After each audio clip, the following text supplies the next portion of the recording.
will just say this. For the past year on this show, ever since Kawhi Leonard, or as I rightfully now call him, number 2, started off, of course, by the great Skip Bayless from FS1's Undisputed with Skip Bayless and Jim Sharp. But ladies and gentlemen, over the last year, I've been saying this. If the Los Angeles Clippers win the NBA championship this season, Kawhi Leonard would be in the GOAT conversation. And why is that? Because he would take the Spurs, the Raptors, and the Clippers, 3 different franchises, to the promised land. Something nobody in NBA history has ever done. Not Michael Jordan, not LeBron James. And then, the Clippers were up 3-1 at the Denver Nuggets, and they had double digits in all 3 games, and they were leading in the 4th quarter in 2 of those 3 games, and completely collapsed.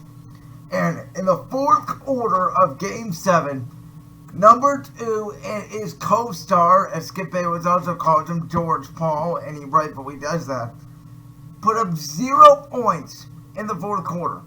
Goose egg. 0.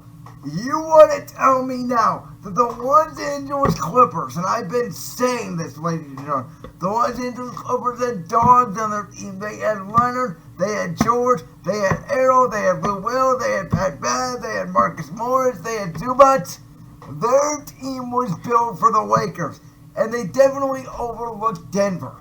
But Denver was not a better team than the Clippers. The Clippers were the better team in this series. Denver is the classic version of the Cardiac Kids.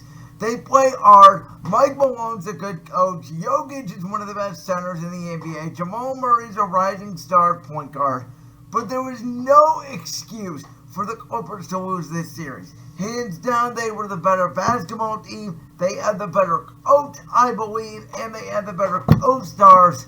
And they just completely melted down. As I mentioned, Kawhi Leonard and Paul George had 0 points in the 4th quarter of Game 7. The money time when it matters. It was only an 8-point game going into the 4th quarter, but the Clippers were up 12. In the 3rd quarter, they were down 8 at the end of the quarter. Nuggets obviously reversed that course by 20 points. The game was all in Denver's momentum. But it's on your stars, man. And, I think everybody in the media has been saying this. Kawhi Leonard, quote-unquote, mastered load management. Obviously, when he did it with the Spurs and got out of San Antonio, then he went to Toronto and did it in Toronto. But I was the first one who said it last year when the Raptors won the championship. I said Toronto got no credit for the championship. I said, hey, listen, if Klay Thompson was healthy for the end of Game 6, I thought Golden State would have won that game, put it in a Game 7, and I would take Golden State's experience in a Game 7 over the Raptors at that time. And I think Golden State, even without Kevin Durant, could have won that NBA championship if Klay Thompson would have stayed healthy. With that being said, by the way, when Golden State had Kevin Durant in Game 5, even for that little bit, it was a completely different series.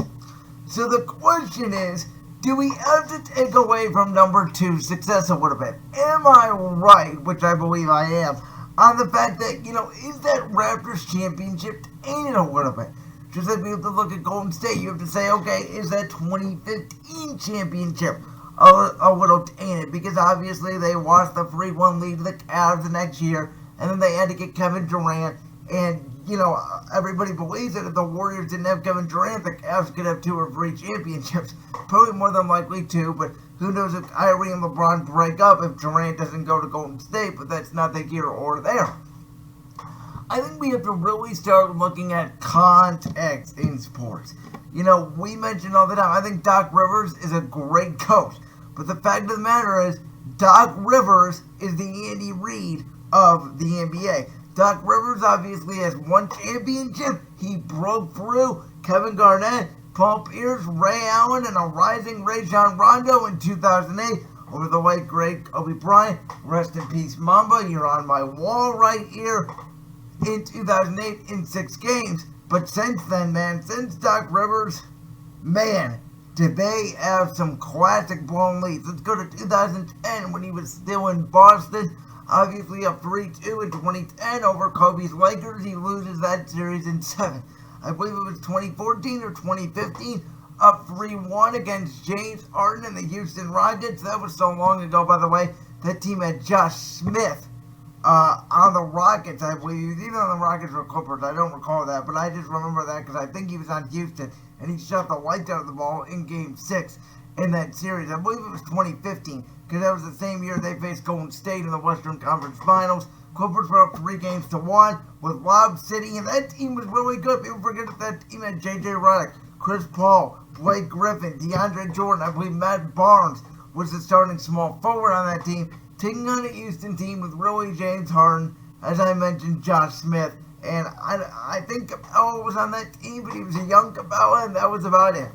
And they blew that lead. And now you take a look at this lead. Now I know everybody's saying, oh, it's bubble ball. The bubble is different. And I've advocated that, man, it is not different. I've advocated this all along. The bubble is not different. I understand there's no home field advantage. But in my opinion, when you're on a neutral field, it even amplifies the better teams should most of the time win the series. This isn't like football where it's one game. It is a best out of 7 series. If you beat a team 4 times out of 7 games, you psychologically have the momentum over them. And this is what I would worry about if I'm the Lakers against Denver, is that Denver psychologically now feels that they can come back from anything. Obviously, they came back down 3-1 against the Utah Jazz. Now they're coming back down 3-1 against the Los Angeles Clippers. And my goodness, man, Jokic can pass the basketball, he can score the ball, he can rebound the ball. He is my perfect traditional big man center. Now, I know obviously he cannot jump that well, but hey, listen, man, I don't care if he can't jump off the floor. He makes plays when he's not on the floor. I will say this, for Denver, I do think the Lakers are a bad matchup, only because I think JaVale McGee and Dwight Howard can body up Jokic. Again, because Jokic can't jump, JaVale McGee, I know he can't shoot, but he's a great defender. Same thing with Dwight Howard, and I think that the Nuggets are going to have a hard time with the Lakers. But let's go back to the Clippers, man. You know, I know everybody's been saying over the last couple days, you know, did Kawhi Leonard make a mistake going to the Clippers? Well, I want you guys to remember this. Originally, Kawhi Leonard did not want Paul George as his co-star.